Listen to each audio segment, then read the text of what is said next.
So রক্তবীজ two আরেকটা গান দিওয়ানা বানাইসেন রিলিজ করেছে। Hi guys, welcome back to reviews কা। তোমাদের সাথে আমি রৌনক আজকে চলে এসেছি এই রক্তবীজ টু দিওয়ানা বানাইসেন গানটা কেমন হয়েছে সেটা রিভিউ করতে। দেখো, গানটা বেসিক্যালি ডিরেক্টর হচ্ছে মিউজিক ডিরেক্টর বনি চক্রবর্তী এবং গানটা গেয়েছে হচ্ছে রাপুর্ণা ভট্টাচার্য এবং হচ্ছে উশ্রী ব্যানার্জি। সো ফাইনালি গানটা যখন শুনলাম আমার মনে হলো, দেখো এইসব যখন কোনো হিন্দি সিনেমা বা বাংলা সিনেমা কোনো যখন গান রিলিজ করে সেই গানগুলোর ক্ষেত্রে যেটা হয় যে গানগুলো আমাদের সারা দিনকার ডেইলি রুটিনের সাথে, মানে তুমি যখন গান শুনছো সেখানে তোমার সাথে এটা লুপে চলতে থাকবে। এরম ধরনের গান হলে মানে যেগুলো ক্যাচি গান আর কি, সেইগুলো তোমার খুব ভালো লাগে যেগুলো শুনতে, সেগুলো কিন্তু বারবার লুপে চলে।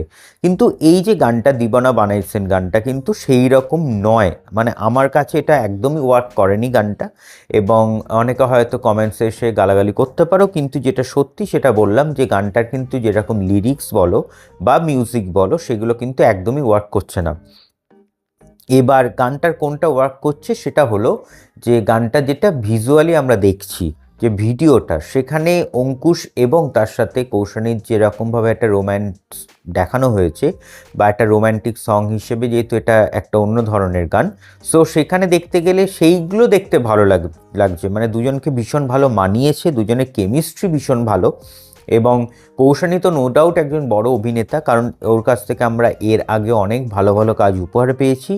এবার দেখার অঙ্কুশ কতটা নিজেকে এবার ফেটে বেরোতে পারে, কারণ অ্যাকচুয়ালি যেটা ব্যাপারটা যে রক্তবীজ ওয়ানে তার একটা ক্লাইম্যাক্সে একটা শট ছিল, এবার রক্তবীজ টুতে কিন্তু তার ভরপুর শট আছে, এবং যেখানে তার এই মুনির হয়ে ওঠার গল্পটা, এবং এই মুনির হয়ে ওঠার গল্পর আগে তার যে একটা পাস্ট লাইফ, মানে তার নিজের একটা লাভ লাইফ আছে, সেইগুলোকে যেরকমভাবে এখানে তুলে ধরা হয়েছে সেইগুলো কিন্তু দেখতে ভীষণ ভালো লাগছে। এবার গানটার মধ্যে দিয়ে গানটা এমন একটা পজিশনে আসবে, হয়তো কোনো প্রিভিয়াস লাইফের গল্প সেখানে বলতে শুরু করছে, সেইখানে হয়তো গানটা আসবে। তারপরেও সেখানে তাকে কেউ একটা মানে লুকিয়ে দেখছে, তাকে ফলো করছে, গানের মধ্যে রয়েছে। এখন ফাইনালি দেখার যে সেটা কতটা কি ওয়ার্ক করে, তবে গানটা যদি বেসিক্যালি বলো সেটা কিন্তু একদমই জমেনি। হয়তো এর থেকেও বেটার গান বনি চক্রবর্তী এর আগে আমাদেরকে দিয়েছে, বাট এই গানটা ঠিক ওয়ার্ক করলো না।